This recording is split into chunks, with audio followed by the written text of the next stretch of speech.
Byl květen roku 1945 a nad malým městečkem Lípov se ještě pořád držel kouř. Válka už pomalu končila. Lidé si šeptali o konci strachu, o návratu mužů, o chlebu bez přídělových lístků a o tom, že se snad konečně budou moci večer bát jen bouřky a ne kroků na ulici. Jenže poslední dny války nebývají tiché.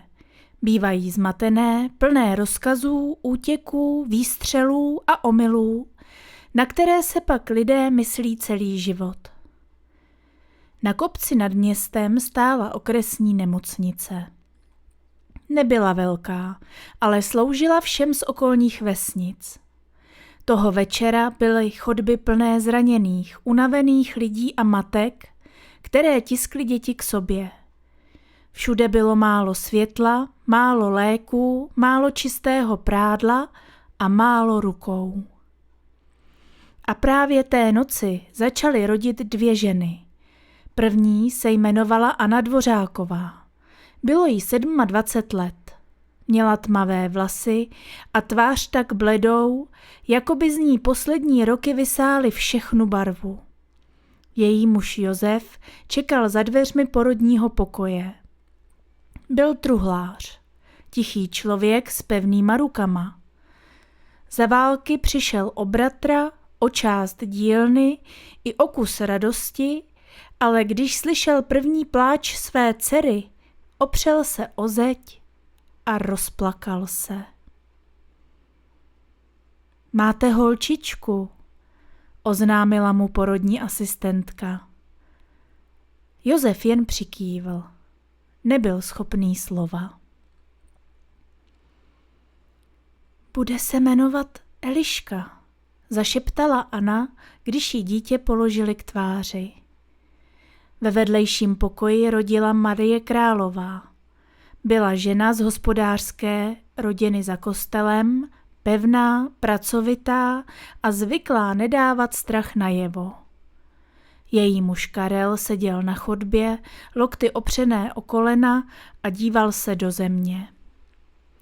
Když se z pokoje ozval silný křik novorozeněte, zvedl hlavu tak prudce, až se udeřil o opěradlo židle.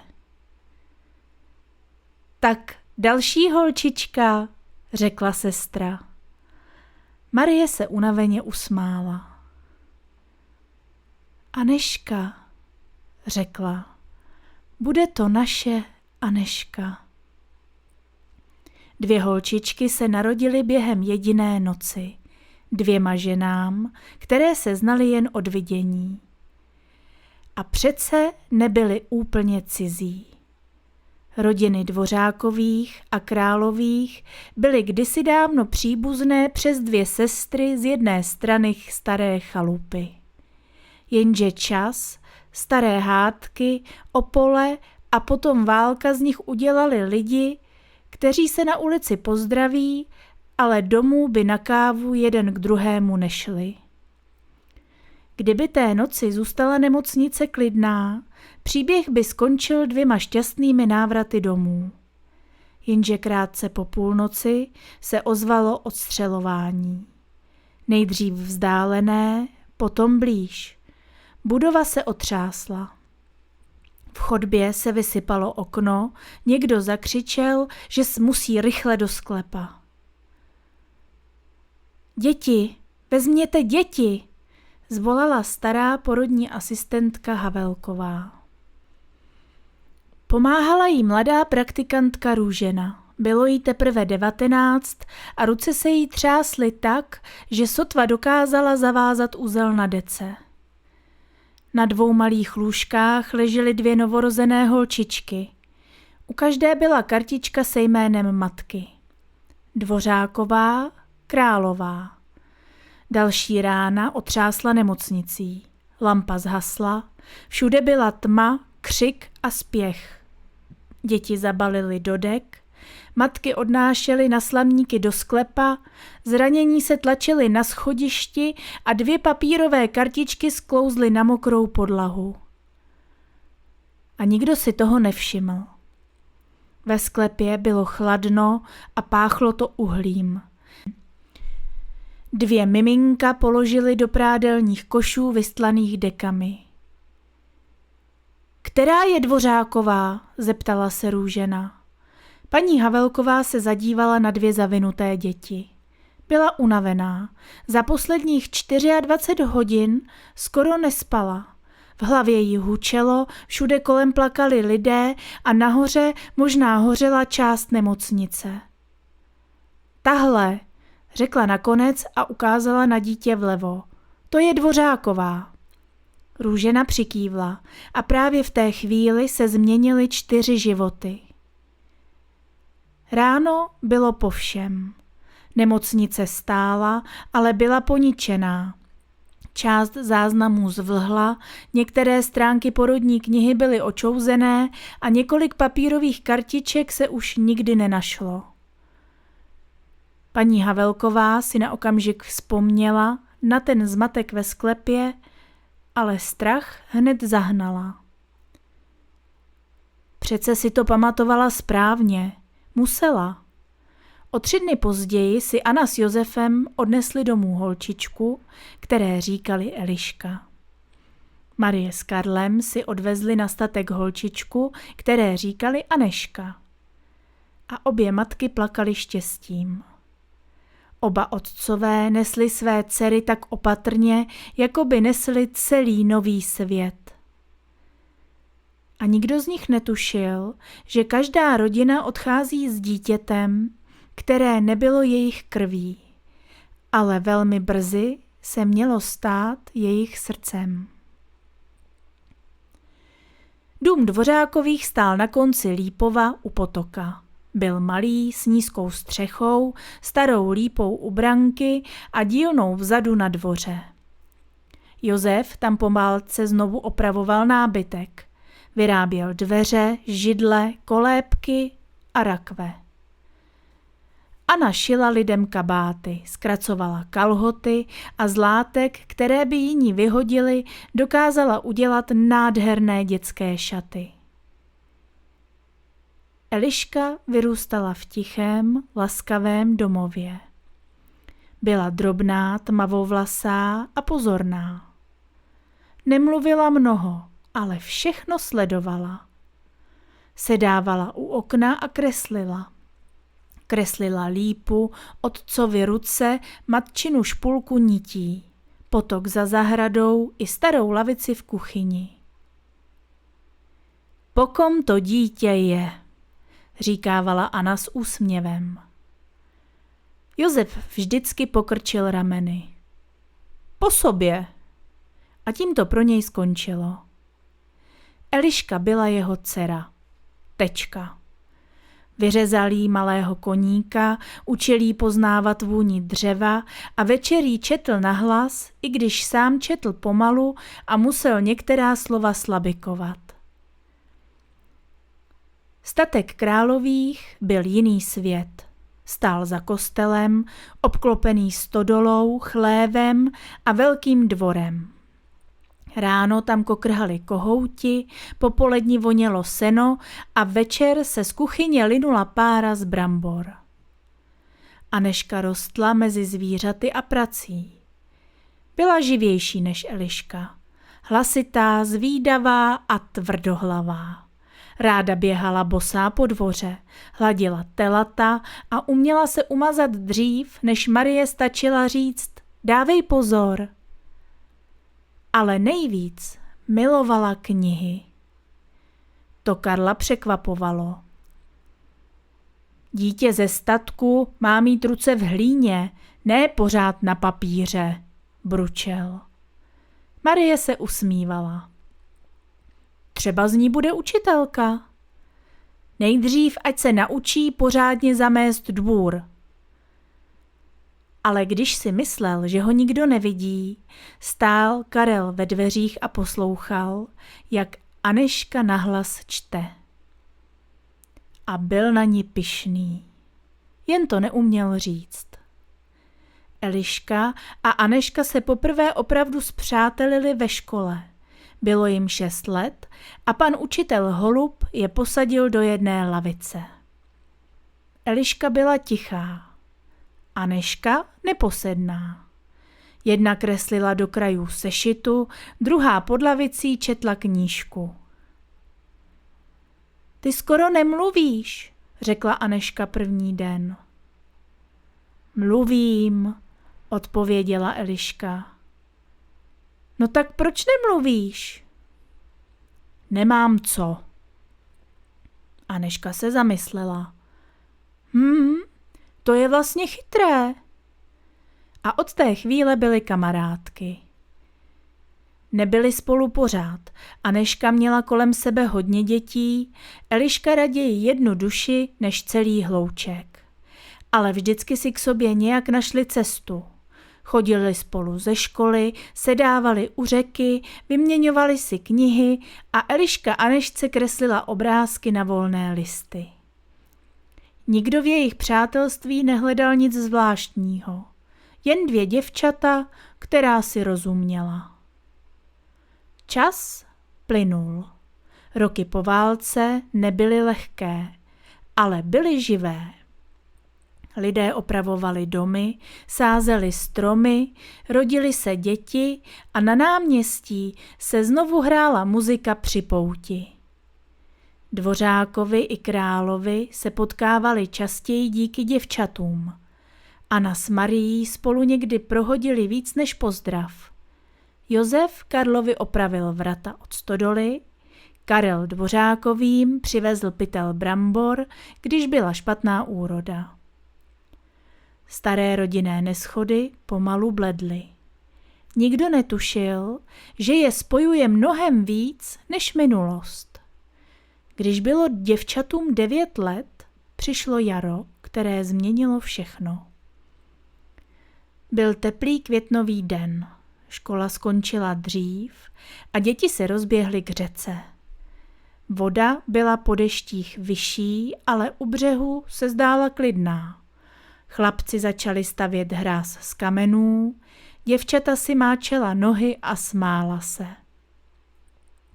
Eliška seděla na břehu a kreslila starý most. Pojď už, volala Anežka, most ti neuteče. Ještě chvíli. Jeden z chlapců našel v křoví staré prkno a hodil ho do vody. Proud ho vzal rychleji, než čekali. Malý Franta, nejmladší z nich, se ho pokusil chytit, uklouzl a spadl do řeky. Všechno se to seběhlo strašně rychle. Franta křičel, děti panikařily, Anežka skočila do vody za ním. Chytila ho za kabát, ale proud jí strhl také. Eliška popadla dlouhou větev, lehla si na břicho a natáhla ji k ním. Chyť se! Anežka se větve zachytila a Frantu držela druhou rukou, jenže břeh byl podmáčený.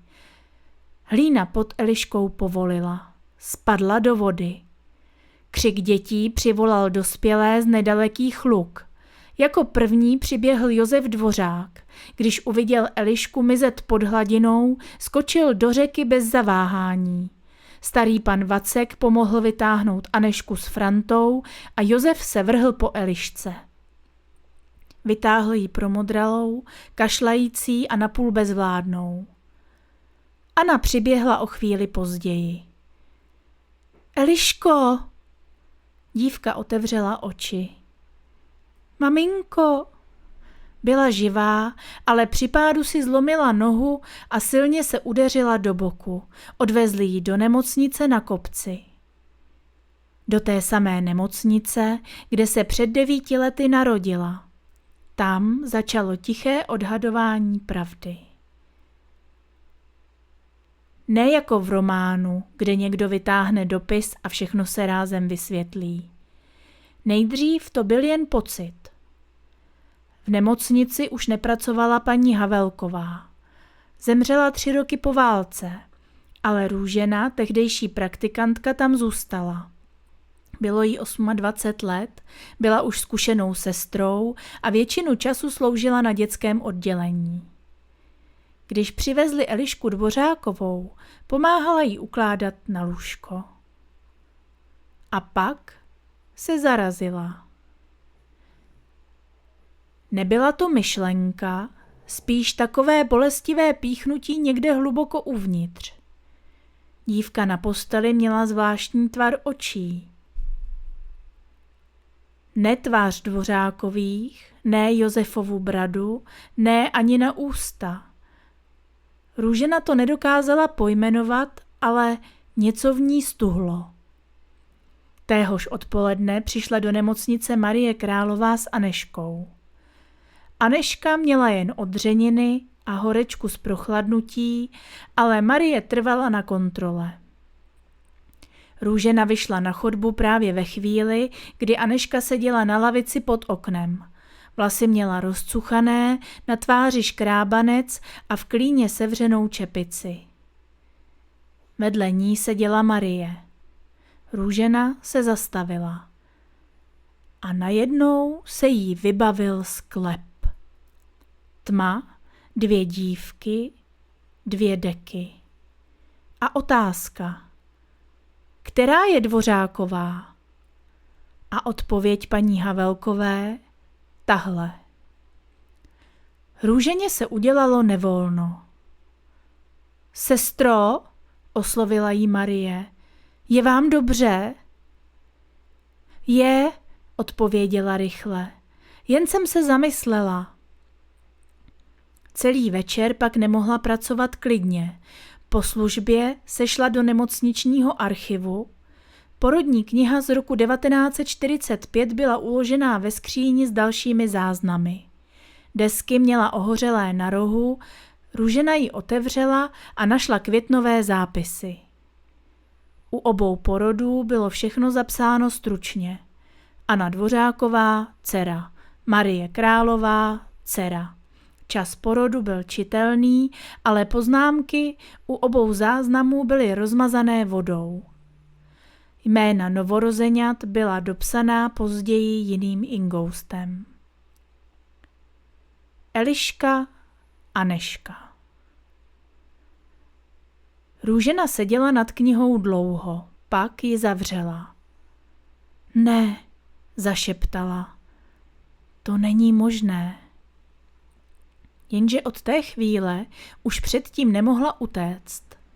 Eliška zůstala v nemocnici týden. Noha byla v sádře, modřiny bledly a voda z plic se naštěstí vykašlala bez větších následků. Anna u ní se dávala každý den. Josef chodil večer po práci a nosil jí jablka nakrájená na tenké plátky. Jednou večer, když Anna odešla pro čaj a Josef seděl u postele sám, Eliška se ho zeptala. Tatínku, bál ses? Josef se podíval z okna. Bál? A hodně? Tak hodně, že to ani neumím říct. Já jsem slyšela vodu a pak už nic. Josef ji vzal za ruku. Už je to pryč. Aneška zachránila Frantu a ty si zachránila Anešku. Spadla jsem, protože ses nebála. Eliška mlčela. Pak řekla. A kdybych se utopila? Josef zavřel oči. To neříkej. Ale kdyby... Eliško! Otevřel oči a podíval se na ní tak vážně, že zmlkla. Jsi moje dítě. Pro svoje dítě by člověk šel do vody, do ohně i na konec světa a nic na tom nezmění žádné kdyby. Růžena stála za pootevřenými dveřmi s čistým prádlem v náručí. Slyšela každé slovo. A právě tehdy pochopila, že pravda, pokud tedy existuje, nebude jen o jménech v knize. A bude bolet. 2 týdny po nehodě se v nemocnici objevil doktor Černý, mladý lékař, který přišel do Lípova až po válce. Růžena za ním přišla po službě. Pane doktore, můžu s vámi mluvit? Samozřejmě. Zavřela dveře ordinace. Dlouho nebyla schopná začít. Jde o 2 děti. Které? Elišku Dvořákovou a Anežku Královou. Doktor zvedl obočí. Ty z nehody u řeky? Ano. Růžena přikývla, ruce měla sepnuté tak pevně, až jí bolely prsty. Byla jsem u jejich narození. Dobře. Obě se narodily v noci z 8. na 9. května 45.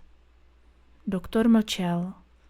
Během ostřelování jsme museli do sklepa.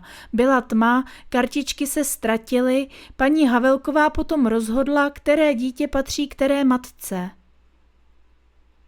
Aha. A vy myslíte, že se spletla? Růžena sklopila oči. Nevím. To slovo bylo horší než jistota. Doktor chvíli neříkal nic. Pak vstal, přešel ke skříni a vytáhl starou porodní knihu. Máte nějaký důkaz? Ne? Jen tu vzpomínku? Vzpomínku a strach, který mám 9 let. Doktor si sedl zpátky. Sestro Růženo, víte, co takové podezření může způsobit? Vím. Rozbít 2 rodiny. Vím. A ublížit dětem. Já to vím. Hlas se jí zlomil. Ale když budu mlčet a bude to pravda, neubližuji jim také? Doktor se zadíval do knihy. Nesmíme jednat zbrkle. To nechci. Nejdřív ověříme, co se dá. Záznamy, svědky, možná krevní skupiny, ale nikomu neřekneme nic, dokud nebudeme mít víc než jen ten pocit. Růžena přikývla. Jenže v malém městě se tajemství někdy pohne samo. O několik dní později přišla Anna Dvořáková do nemocnice pro potvrzení do školy. Dveře ordinace byly pootevřené, nechtěla poslouchat, ale zaslechla svoje jméno. Dvořáková, Králová, obě narozené tu noc. Stuhla. Doktor Černý mluvil tiše, Růžena ještě tišeji. Nesmí se to dostat ven, říkal doktor. Zatím nemáme jistotu. Anna zaklepala. V ordinaci nastalo ticho. Paní Dvořáková, řekl doktor příliš rychle. Anna se podívala z něj na Růženu. Co nemá jistotu? Nikdo neodpověděl. Co se týká mojí dcery? Růžena zbledla. Doktor pomalu vstal. Prosím, posaďte se. No ne, řekněte mi to. Je tu jedna stará nesrovnalost v záznamech z roku 1945. Anna se musela opřít o rám dveří. Co? Jaká nesrovnalost? Doktor volil slova opatrně, ale některé věty nejdou říct měkce. Existuje možnost, že během evakuace porodnice do sklepa mohlo dojít k záměně 2 novorozených děvčat. Anna nejdřív nechápala. Pak pochopila všechno najednou. Ne! Zatím to není jisté. No ne! Paní Dvořáková, Eliška je moje dcera. Nikdo neříká, že není. Vždyť jste to právě řekl. Řekl jsem, že musíme ověřit staré záznamy. Anna se otočila k Růženě. Vy jste tam byla? Růžena přikývla. A víte, která byla která? Ticho. Anna zvedla ruku k ústům. Bože můj! Domů šla jako ve snu. Josef ji našel sedět v kuchyni u stolu, kabát stále na sobě. Ani. Podívala se na něj očima, které mu nahnaly strach. Co se stalo? Chvíli nemluvila. Pak řekla. Možná nám v nemocnici dali jiné dítě. Josef se ani nepohnul. Cože? Elišku. Možná není naše. Josef udeřil dlaní do stolu tak prudce, až poskočil hrnek. Kdo ti to řekl? Doktor. No tak doktor je blázen. Růžena tam byla. Pamatuje si zmatek, kartičky a sklep. Josef se odvrátil. Dlouho stál u okna zády k ní. Ne, řekl nakonec. Josefe, ne, musíme to alespoň, nemusíme nic. Otočil se, v očích měl slzy, ale hlas pevný.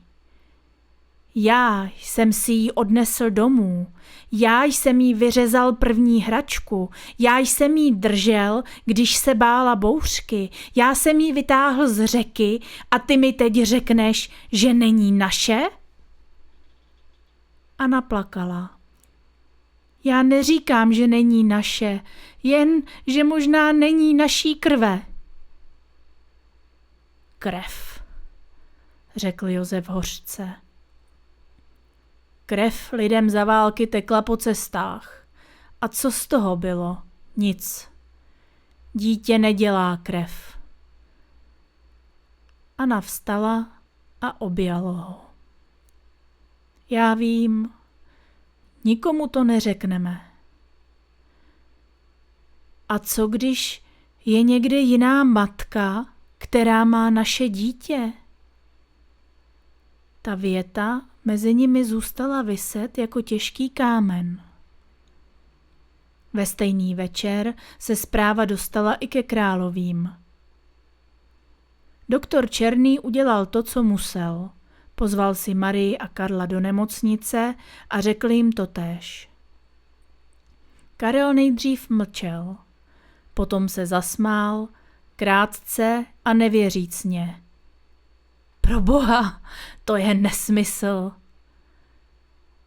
Marie seděla bledá jako stěna.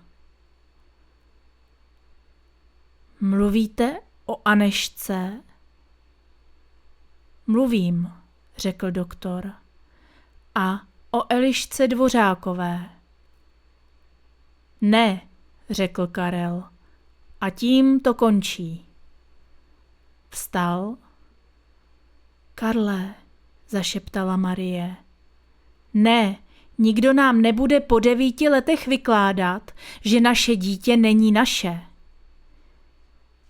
Ale nikdo vám ji přece nechce vzít, řekl doktor. Karel se na něj podíval tak tvrdě, že doktor zmlkl. To doufám. Cesta domů byla tichá. Anežka seděla v kuchyni a četla si, když se vrátili. Co je? Zeptala se. Stalo se něco? Marie k ní přišla, pohladila jí po vlasech a přitiskla jí k sobě. Maminko, dusíš mě? Marie se zasmála i rozplakala zároveň. Jen tě mám ráda, holčičko. Anežka se zamračila.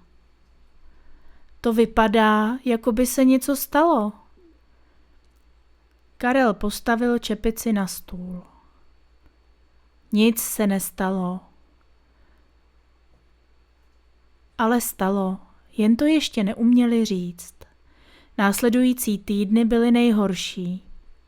Doktor Černý a Růžena pátrali opatrně. Našli porodní knihu, poničené záznamy, starý seznam pacientů ze sklepa a jedno svědectví bývalého sanitáře, který si pamatoval, že se v noci opravdu ztratily kartičky u novorozenců. Nic nebylo definitivní, všechno jen ukazovalo jedním směrem. Pak přišly krevní skupiny. Byl to další kámen do skládačky. Výsledky nenabídly soudní jistotu, ale ukázaly, že Eliška nemůže být biologickou dcerou Anny a Josefa tak, jak si to celé roky mysleli. U Anešky se objevila stejná nesrovnalost ve vztahu ke Královým.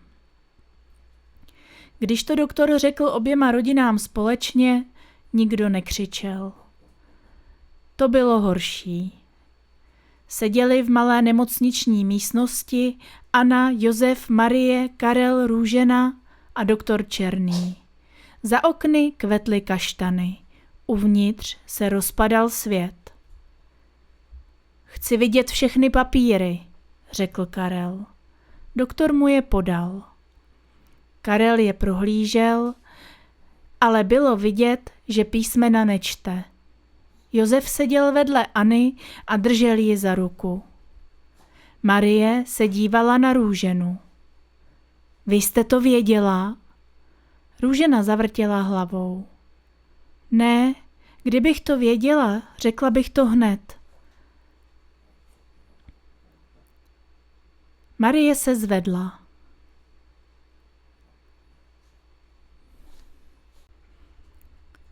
Vy jste to věděla? Růžena zavrtěla hlavou. Nebyla jsem si jistá. A bála jste se. Bála. 9 let. Marie se zvedla a vypadalo to, že jí dá facku. Růžena ani neuhnula. Ale Marie jen prošla kolem ní k oknu. Já nevím, koho mám teď nenávidět, řekla. Nikdo jí neodpověděl. Když se pravda dostala k dětem, bylo to ještě těžší. Rodiče se nejdřív rozhodli mlčet, ale děti cítí tajemství lépe než dospělí. Eliška slyšela Anu plakat v noci. Aneška viděla Karla stát ve stodole a dívat se do prázdna. Nakonec nebylo možné dál předstírat. Sešli se všichni u Dvořákových v kuchyni. Na stole stál čaj, kterého se nikdo ani nedotkl. Eliška seděla vedle Anny, Aneška vedle Marie. Josef mluvil první. Pomalu, jednoduše, bez zbytečných slov. Řekl jim o noci v nemocnici, o odstřelování, o ztracených kartičkách, o tom, že se možná tehdy stala chyba. O tom, že lékaři teď skoro jistě věří, že holčičky byly zaměněny. Aneška vstala. Takže já nejsem vaše? Marie se k ní vrhla. Jsi moje jsi a vždycky budeš. Ale ne doopravdy. Doopravdy ano, řekla Marie zoufale. Jen ne možná krví. Eliška se dívala na Josefa. A já? Josef si před ní klekl. Ty jsi moje dcera. Ale narodila jsem se jim? Josef zavřel oči. Tahle otázka byla jako nůž. Možná ano. Eliška se rozplakala. Aneška také. A pak se stalo něco, co dospělí nečekali. Děvčata se objala. Jedna druhou. Já nechci pryč, vzlikala Aneška. Já taky ne, řekla Eliška. A v tu chvíli bylo najednou jasné, že žádný návrat do původního pořádku neexistuje, protože původní pořádek zmizel už před 9 lety. Několik měsíců potom bylo plných bolesti. Dvořákovi a královi se domluvili, že děti zůstanou tam, kde vyrostly. Nešlo to jinak. Nikdo nemohl po 9leté holčičce chtít, aby opustila postel, maminku, tatínka, domov, vůni kuchyně, hlas večerní modlitby a všechno, co znala. Ale zároveň se začaly pomalu otevírat dveře mezi oběma rodinami. Nejdřív nešikovně. Marie pozvala Elišku na statek. Eliška přišla s Anou, stála uprostřed dvora, držela se její sukně a nevěděla, kam se dívat. Marie jí ukázala koťata ve stodole. Anežka je jako malá nosila v zástěře, řekla. Eliška se usmála. Já jsem jednou schovala Ježka pod postel.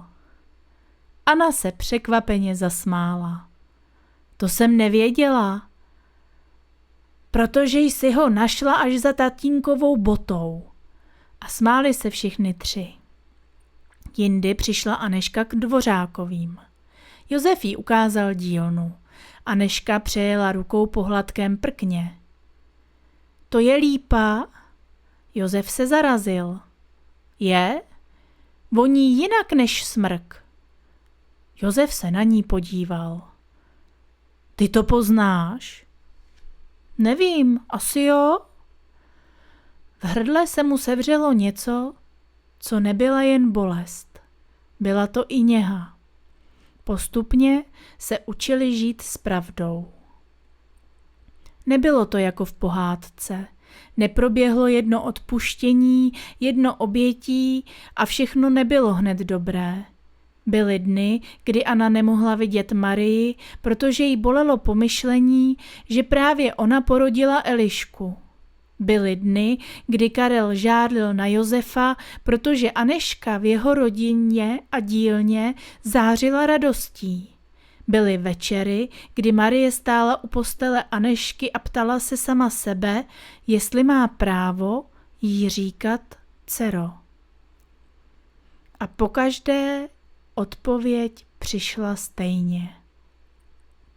Ano. Protože láska se neptá jen na začátek, ptá se na každé ráno potom. Růžena nesla vinu nejhůř. Jednoho podzimního dne přišla za oběma rodinami. Sešli se na statku Králových. Seděla u stolu, ruce v klíně a tvář pobledlou. Přišla jsem vás požádat o odpuštění, řekla. Karel se zamračil.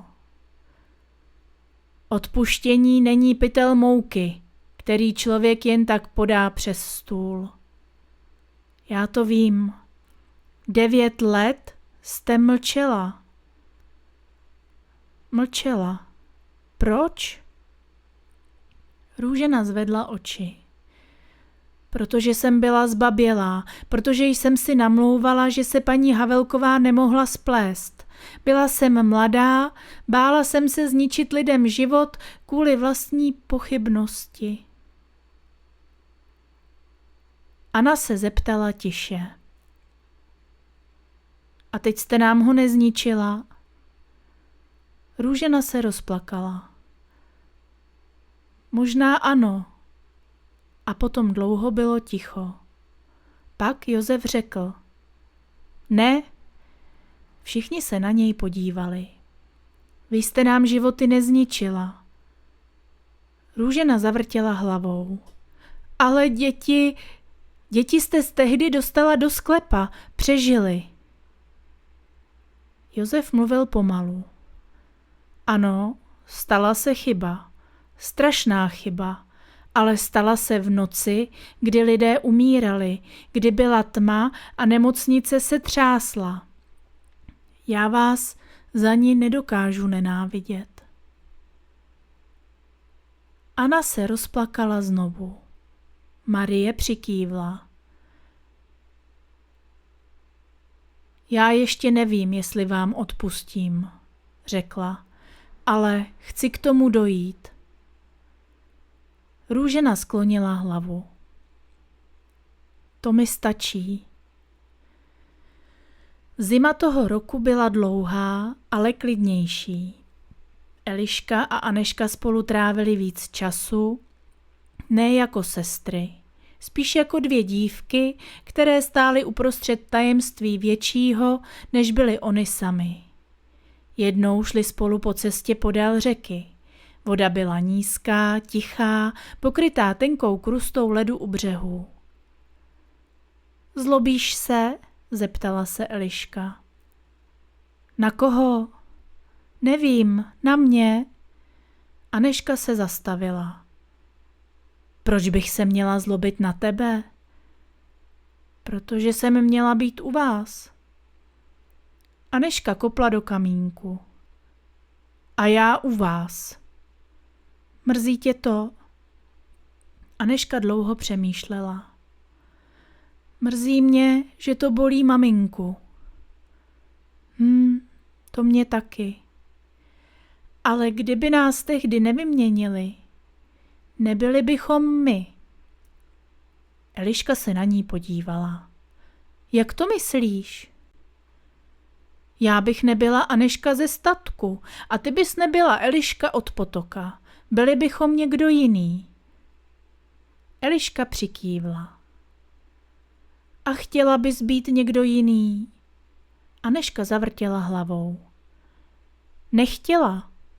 Pak vzala Elišku za ruku, ale chtěla bych, aby nikdo nemusel přijít o nikoho.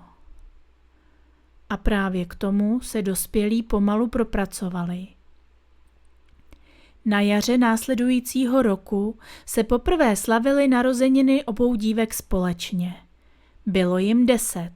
U králových na dvoře postavili dlouhý stůl, Anna ušila oběma dívkám nové šaty. Marie napekla koláče. Josef vyrobil 2 malé truhličky na památky, Karel přivezl z města 2 stejné knihy. Když Eliška sfoukla svíčku, podívala se nejdřív na Anu a Josefa a potom na Marii a Karla. Anežka udělala totéž. Nikdo neřekl nic. Nebylo potřeba. Od toho dne se z jejich podivně spojených rodin stala jedna širší rodina. Nebyla dokonalá, ani nebyla jednoduchá, ale byla skutečná. Děvčata zůstala tam, kde vyrostla. Eliška dál bydlela u Dvořákových u potoka, kreslila, chodila pomáhat Josefovi do dílny a čím byla starší, tím víc se v jejich rukou objevovala citlivost pro dřevo, kterou měla v krvi možná od Karla, ale naučil ji Josef. Anežka zůstala na statku, četla, učila mladší děti z okolí a postupně si získala i Karlovo tiché svolení k tomu, že její život možná nebude jen o poli a dvoře. Když budeš učitelka, řekl jí jednou, tak koukej učit pořádně. Anežka se rozesmála a objala ho. Budu. Roky plynuly. Pravda se stala součástí jejich života, ale nepohltila ho. Někdy bolela, třeba když se ve škole někdo posmíval, že mají 2 maminky, nebo když cizí lidé si šeptali na návsi. Ale Lípov si časem zvykl. Lidé si zvyknou skoro na všechno, když vidí, že v tom není hanba, ale láska. Růžena zůstala rodinám na blízku. Nikdy se zcela nezbavila viny, ale našla alespoň trochu klidu v tom, že pravdu nakonec vyslovila. Když později zemřela, obě dívky jí nesly na hrob bílé květiny. Nebýt jí, řekla Anežka. Nikdy bychom to nevěděli. Eliška položila květiny do vázy. A nebýt jí, možná bychom ani nepřežili tu noc. Anežka přikývla. Bylo to zvláštní. Člověk může být příčinou bolesti i záchrany zároveň. O mnoho let později, když už byly z Elišky a z Anežky dospělé ženy, seděli jednou na zahradě u Dvořákových. Lípa u branky byla starší, mohutnější a její stín pokrýval skoro celý dvůr. Anna už měla šedé vlasy, Marie také. Josef chodil pomaleji a Karel si stěžoval na záda, ale pořád nosil těžké věci, i když mu to všichni zakazovali. Na stole stála bábovka, káva a 2 staré dřevěné truhličky, které Josef vyrobil k 10. narozeninám. Eliška měla vlastní děti a Anežka také. Jedna z malých holčiček se zadívala na všechny dospělé a zeptala se: A která babička je ta opravdová? U stolu se rozhostilo ticho. Anna se podívala na Marii. Marie se usmála. No přeci obě, řekla. Holčička nakrčila nos. To nejde. Eliška si ji posadila na klín. Ale jde. Někdy má člověk jednu rodinu, do které se narodí, a druhou, ve které vyroste. A když má štěstí, nakonec mu zůstanou obě. Anežka přikývla. Nás si život vyměnil, řekla jemně, ale láska si nás našla správně. Vítr pohnul listím staré lípy. Od potoka zaznělo tiché zurčení vody a všichni, kdo u stolu seděli, věděli, že jejich příběh nezačal dobře. Začal strachem, tmou, válkou a omylem. Ale skončil jinak. Skončil u dlouhého stolu, mezi lidmi, kteří si odpustili, mezi dětmi, které nepřišly o rodinu, ale získali větší. A pod stromem, který přežil válku, zimu i všechny lidské bolesti, seděly 2 ženy, které kdysi jako novorozené holčičky položily do špatných náručí. Jenže život, ten podivný tvrdohlavý život, je nakonec dovedl tam, kam patřili. Ne zpátky, ale dál.